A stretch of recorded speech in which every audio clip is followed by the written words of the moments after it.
Morning আজি মোৰ গাহৰিকেইজনী আকৌ এবাৰ দেখাই দিছোঁ দেই। এজনী 3 দিন হৈ গ'ল, পোৱালি দিয়া 3 দিনেই হৈছে নেকি নে 4 দিন পাহৰিছোৱে নহয়।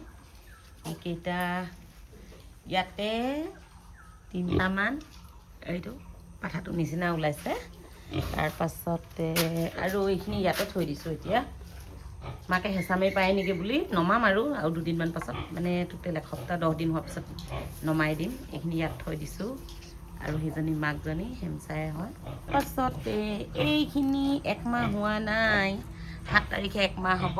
ইয়কচায়াৰ পোৱালি বুকিং অপেনিং হৈ আছে দেই। আপোনালোকে লাগিলে বুকিং কৰিব পাৰিব। চাওক না, ইমান ধুনীয়াকৈ শুই আছে। 9টা আছে এইজনী মাকজনী। আৰু এইখিনি দেখাম যিখিনি মোক বিক্ৰী কৰিব হৈ আছে।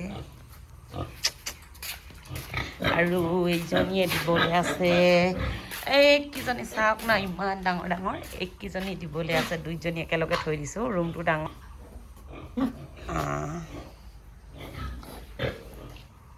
দেউতাই চাবলৈ আহিছে।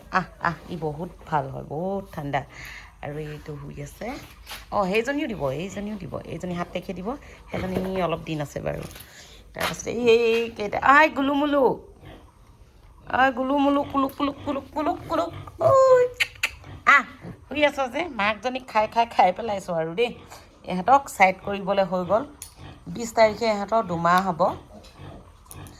1 মাহ 7 দিন, মানে 1 মাহ 1 সপ্তাহ। 1 মাহ 1 সপ্তাহ হৈছে, 1 মাহ 7 দিন আৰু 1 মাহ 1 সপ্তাহ হৈ গৈছে ইহঁতৰ।